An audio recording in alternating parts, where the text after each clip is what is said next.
Welcome to advance word 755। Israel एक ऐसा नाम जो पिछले 77 ईयर्स से किसी न किसी वजह से ज़ेरे बहस रहा। कभी ज्यूश लॉबी, कभी अरब इसराइल कन्फ्लिक्शन, तो कभी फ़लस्तीन के मज़लूम मुसलमानों पर जुल्म की इंतहा करके।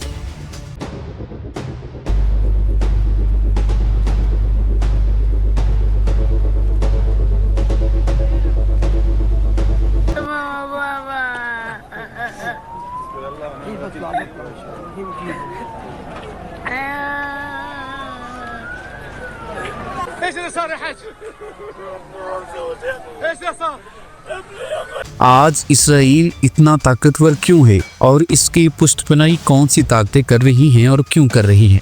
आइए इसराइल की ज्योग्राफिकल लोकेशन को और इसकी स्ट्रेटेजिक लोकेशन को देखते हुए हम कई हक़ाइक़ से पर्दा उठाते हैं।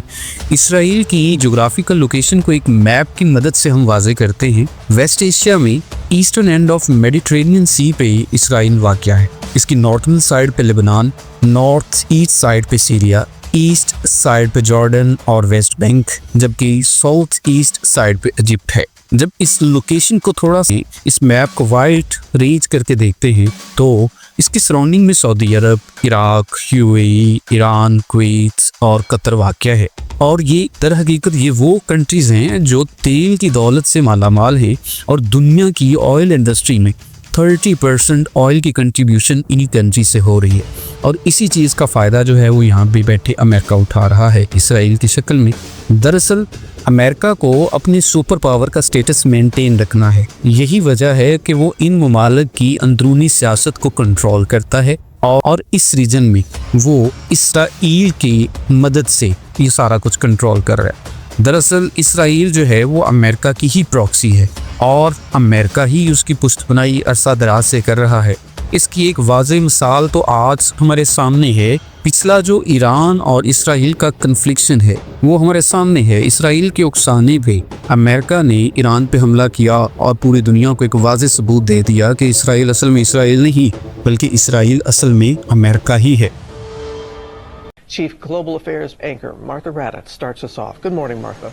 12:01 a.m. Saturday morning, about a dozen B-2 bombers taking flight in Missouri, around half of them heading west towards Guam, those with trackable movements. This was a decoy.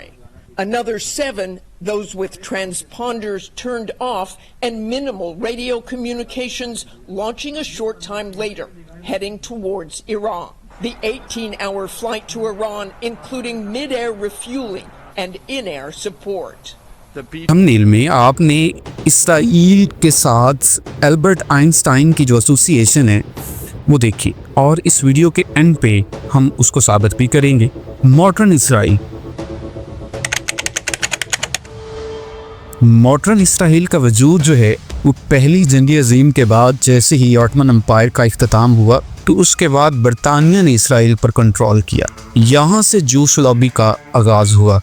Europe के मुख्तलिफ खित्तों से जूश लॉबी माइग्रेट करके Israel के अंदर आई और यही वो जगह थी, यही वो वक्त था जब इसराइल और अरब का कन्फ्लिक्शन स्टार्ट हुआ। और ये कन्फ्लिक्शन इतना तूल पकड़ गया कि आज तक ये कन्फ्लिक्शन जारी है और आज इसराइल जो है वो ग्रेटर इसराइल के ख्वाब देख रहा है।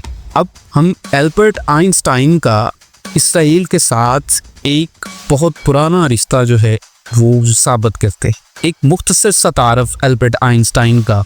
एल्बर्ट आइंस्टाइन 1879 में जर्मनी में एक यहूदी फैमिली में पैदा हुए। हरमन आइंस्टाइन जो कि आइंस्टाइन के वालिद ट्रू बिलीवर थे जूश लॉबी के और यही एक बड़ी वजह थी जो आइंस्टाइन की जूश लॉबी के साथ एसोसिएशन बनी। एल्बर्ट आइंस्टाइन की मॉडर्न फिजिक्स में ग्राउंड ब्रेकिंग कंट्रीब्यूशन है जिसके कुछ एग्जांपल हमारे सामने हैं। Theory of relativity, famous equation E=mc², mass और एनर्जी का relationship, general theory of relativity, photo electric effects और भी कई ज़्यादा कंट्रीब्यूशन जो हैं वो आइंस्टाइन ने मॉडर्न फिजिक्स के अंदर थी। आइंस्टाइन को 1921 में फिजिक्स में नोबेल प्राइज़ से नवाजा गया। 1999 में टाइम मैगजीन ने पर्सन ऑफ सेंचुरी का टाइटल जो है वो आइंस्टाइन को दिया। हैब्रो यूनिवर्सिटी के को फाउंडर या फाउंडर में से Einstein one of the leading member थे और पहले प्रेसिडेंट बिहेवियर यूनिवर्सिटी के आइंस्टाइन थे। इसके अलावा जायनिज्म मूवमेंट, जायनिज्म एक ऐसी मूवमेंट थी जो जूस के लिए अलग होमलैंड या अलग कंट्री की डिमांड कर रही थी। इसकी भी सपोर्ट जो है वो आइंस्टाइन ने की। यही वो वजह थी कि जिसकी वजह से इसराइल या जूस लॉबी के आइंस्टाइन के साथ गहरे ताल्लुकात थे।